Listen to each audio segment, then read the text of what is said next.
Welcome food travelers to an episode here in Hong Kong. In this episode, we start off getting on a tram from the Wan Chai area and we head over to Hopper Base, which is in North Point for lunch.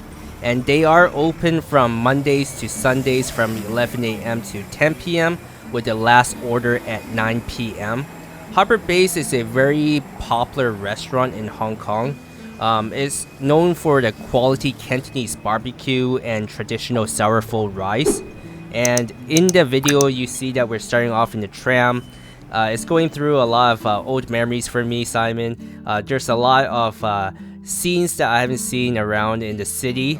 And as we get to Hopper Base here, like I said, they're known for their sourful rice. The famous sourful rice is actually a dish that came from the Stephen Chow's 1996 classic movie, The God of Cookery. It's a dish of barbecue pork or char siu, fried egg, and a rice that is so good that it makes the eater weep with joy, is what they call it. Yeah, seeing some of those scenes reminds me of my visit there with you, Micah. Just seeing all the people walking around, especially seeing the buses go by. I remember riding those buses with you and sitting on the top. I remember sitting on the top and the very front and just kind of seeing the city and taking it all in. And that was the first time that I was, well, actually the second time I would say I was in Hong Kong, but the first time I could remember being in Hong Kong. Apparently I was in Hong Kong as a baby without knowing it.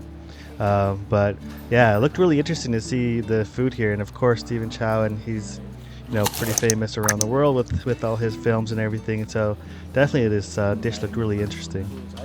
Yeah, so while many places does sell this specific dish, the sourful rice, Hopper Base is famous for using like premium ingredients like Canadian pork collar or Polish pork belly, marinated in a mix of honey, pineapple, and maltois. And the fatty pork that we ordered, actually the higher fat to meat ratio, so when they roast the edges, they're a little bit more caramelized and burnt, creating that melt in your mouth texture that is rare to find in standard fast food outlets.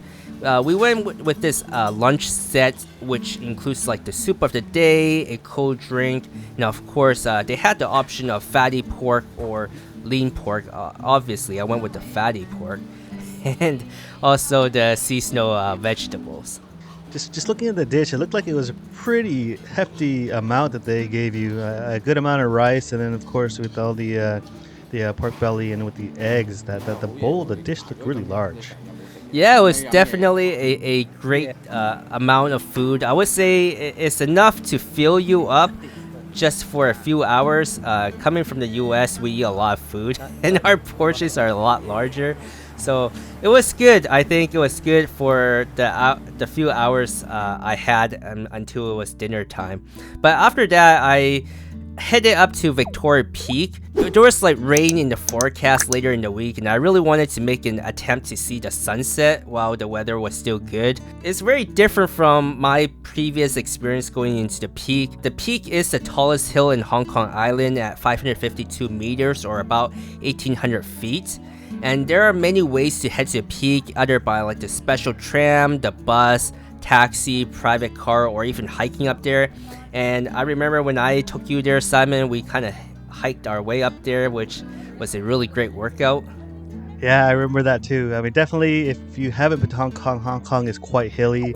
And so once you get kind of off that little flat area where all the buildings and everything are, towards the water, you're going up, everything is pretty much a hill as you're getting higher and higher, and it gets steeper and steeper.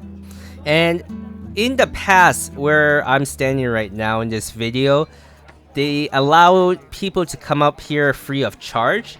And at the time of this recording, you actually had to pay to come up here. It was about 80 Hong Kong dollars for adults, which is about 10 USD, or 50 Hong Kong dollar for children 3 to 11 or senior 65 and over, which is about 6 USD. The Sky Terrace opens from 8:30 a.m. to 10 p.m. Mondays to Sundays and public holidays.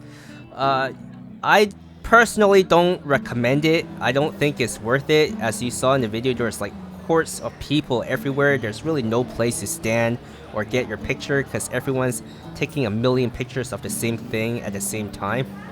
It's one of those places that if you've never been there, of course you're gonna go just to say you've been there. But if you've been there before, and you know kind of know how it is, you probably don't want to really go back unless it's something that's just really on your list to knock off. But of course, you know, Hong Kong skyline is pretty famous, and it's one of those images where you see on the internet and you see on social media posts everywhere. So you know, if you haven't been there, of course, as your first time, that's something you want to go try and see. Yeah, and as you see in the video here, I'm actually walking down this path, and this path actually is part of the path that leads you to the peak. It's one of many paths actually, but this path, if you're not wanting to pay 10 USD a person, you could walk down this path, and there are some lookouts. It's not great. I mean, it's not as clear as you can clearly see. There's a lot of trees that are overgrown and foliage everywhere. But as the sky got darker, lights came on. It really is pretty looking at everything in the skyline of Hong Kong, especially when the forecast is clear and you don't have that much smog or you don't have the rain coming in. Yeah, I remember, Micah, when we were walking down and we cut through a little pathway and it ended up being just some random kind of steep field and we had to cut through. It was kind of odd. I was wondering why we went through this way, but I do remember that, and that is, you know, tied to the steepness of that is Hong Kong. So overall, if you're in Hong Kong and like Simon said, it's your first time, definitely make your way up to the peak and take a look at the skyline of Hong Kong. And to wrap up the episode are the notables. Unfortunately for this one, there are none. If you've enjoyed the content you've seen, don't forget to support the channel and hit like and subscribe. And if you want to see additional pictures of food and our travels, go over to our Instagram page and follow us there. And thanks for watching.